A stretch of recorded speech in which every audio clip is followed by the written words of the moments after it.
কালকে রাত্রে অল্প পরিমাণে আলু ভাজা করা হয়েছিল, তো ওই কড়াইটাই ছিল। এরপরে যেহেতু রান্না চাপাতে হবে, তো সেই কারণে ভাবলাম কড়াইটা ধুয়ে নিয়ে চলে যাই।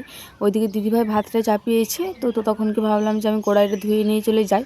এখন বেলাটা এতটাই বড় হয়ে গিয়েছে, কাজ খুঁজেই পাচ্ছি না, জানেন তো। একবার দুবার মনে হচ্ছে এখন কি কাজ বাগাবো। তো যাই হোক, এইদিকে কড়াইটা ছাড়ছিলই না। ওই ছোবাটাই করে ভালো করে পরিষ্কার করলাম, তার সত্ত্বেও ছাড়ছিল না। তো এই যে লাইফবয়ে যে সাবানটি রয়েছে আর অল্প পরিমাণে বালি দিয়ে যদি কড়াই হাঁড়ি পরিষ্কার করা হয় না, বেশ ভালো করে কিন্তু এই হাঁড়ি কড়াই পরিষ্কার করা যায় আর বেশ চকচকে হয়ে যায়, একদম পুরো নতুনের মতো। তো যাই হোক, ওইদিকে কড়াই, খুন্তি, থালা সব কিছুই ভালো করে ধুয়ে নিলাম। একেবারে কড়াইটাতে পাশ বুলিয়ে রেখে দেবো, যেহেতু ভাতটা নামালেই তরকারি আরে বসানো হবে। তো যাই হোক, ভাতটা এই মুহূর্তেই দিদিভাই চাপালো। তো ততক্ষণকে ভাবলাম যে সোনামায়ের জন্য অল্প পরিমাণে ডাল দিয়ে দিই।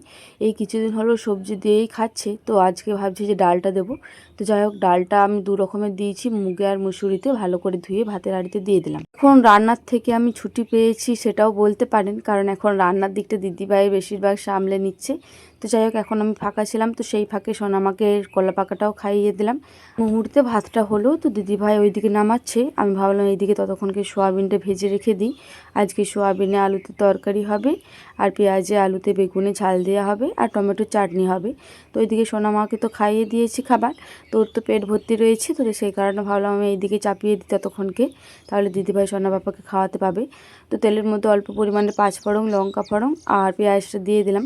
তো পেঁয়াজটা অল্প পরিমাণে নুন দিয়ে একদম লাল লাল করে ভেজে নিয়েছি। তারপরে এই আলু আর বেগুনটা দিলাম।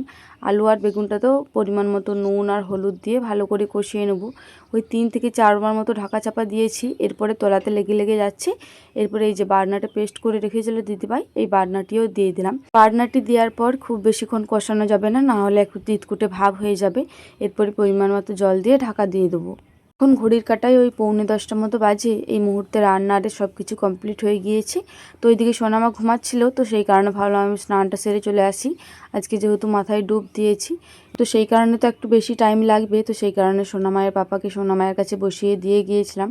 স্নানটি করে এলাম, তারপরে সোনামা উঠলো। তো আমি যেদিনকে শ্যাম্পু করে থাকি, এই অল্প পরিমাণে তেল দিয়ে না, অল্প পরিমাণে সিঁথিটাই দিই, না হলে আমার সিঁদুরগুলি ঝরে ঝরে পড়ে যায়। তো সেই কারণে আমি যেদিনকে শ্যাম্পু করি অল্প পরিমাণে তেল দিয়ে পরে সিঁথিতে সিঁদুরটা লাগাই, তাহলে সিঁদুরটা ঝরে পড়ে যাওয়ার ভয় থাকে না।